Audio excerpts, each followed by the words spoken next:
물가 잡겠다더니 애꿎은 직장인만 때려잡았습니다. 정부가 설 명절을 앞두고 물가관리 전담제를 시행하겠다더니 지난달 과일 가격은 작년에 비해 28%가 넘게 올랐고 식료품 물가는 6%나 올랐습니다. 서민들은 차례상에 사과 한 개 올리기도 부담스러울 지경이었습니다. 오히려 정부가 잡은 것은 직장인이었습니다.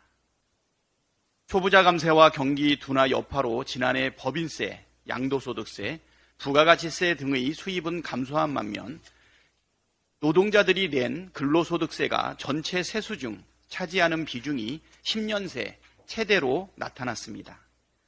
56조 역대급 세수 펑크를 내놓고 직장인들의 유리지갑을 털어간 꼴입니다. 총선을 앞두고 윤석열 대통령은 하루가 멀다 하고 감세 정책을 발표하고 있습니다. 물가도 못 잡고 서민만 때려잡는 정부 정책에 서민들 허리가 활처럼 휘고 있습니다. 민심을 외면하고 서민에게 박절한 정부에게는 회초리가 답입니다. 한동훈 국민의힘 비상대책위원장과 윤석열 대통령에게 묻습니다. 중요한 내용들에 대해 한동훈 위원장이나 윤석열 대통령, 국민의힘은 전혀 답을 하고 있지 않습니다. 국민을 대신해 몇 가지 질문해 보겠습니다. 첫째, 윤석열 대통령이 검찰총장 시절 특수활동비 70억 원을 현금 저수지처럼 쌓아놓고 펑펑 썼다는 게 사실입니까? 재임 20개월 중 현재까지 분석된 17개월 치만 해도 70억을 쌈짓돈처럼 마음대로 썼다는 뜻입니다.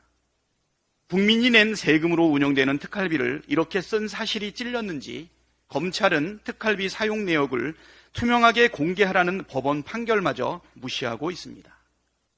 법치와 공정 찾기 이전에 양심조차 찾아보기 어렵습니다. 둘째, 검찰 특활비 영수증의 글씨가 휘발된 게 사실입니까? 한동훈 위원장은 법무부 장관 시절 검찰 특활비 영수증을 오래 보관하다 보니까 잉크가 휘발되었다고 말했는데 전혀 스마트하지 않은 궤변이었습니다. 양심이 있었다면 특활비를 엉뚱한 곳에 부적절하게 쓴 사실이 드러날까봐 먹칠을 하고 글씨를 지웠다고 솔직하게 답변했어야 하지 않았을까요? 셋째, 윤석열 대통령은 배우자 김건희 여사가 300만 원짜리 명품백을 받았다는 사실을 언제 인지하셨습니까? 청탁금지법에 따르면 공직자는 배우자가 부정한 금품을 받았다는 사실을 인지한 즉시 신고하도록 되어 있습니다. 그러나 윤석열 대통령은 디올백을 받은 사실을 인지한 시점과 신고 여부에 대해 밝히기는커녕 박절하게 대할 수 없어서 받았다는 후안무치한 변명을 했습니다.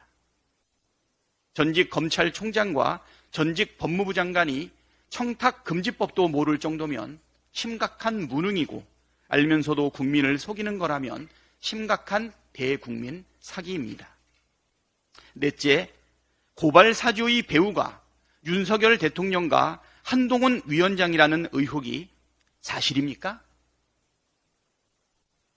고발 사주 의혹으로 기소된 손준성 검사장이 징역 1년형을 선고받았습니다. 법원은 손준성 검사장의 단독 범행이 아니라 조직적 범행이라고 결론을 내렸습니다. 즉, 고발 사주는 검찰이 조직적으로 행한 중대 국기문란 사건이라는 뜻입니다. 손준성은 고발 사주 실행 4일 전 윤석열 검찰총장과 만났고 고발장에는 윤석열 대통령과 한동훈 위원장을 명예훼손 피해자로 적시하고 있습니다. 윤석열 대통령과 한동훈 위원장이 고발사주 배우라는 의혹을 피할 수 없습니다. 배우를 밝히기 위해 철저하게 재수사를 해야 한다는 것은 검찰 출신인 윤석열 대통령과 한동훈 위원장이 잘 알 것입니다.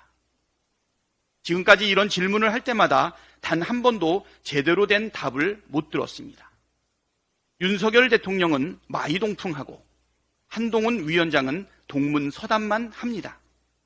오죽하면 동훈서답이라는 신조어까지 나왔겠습니까?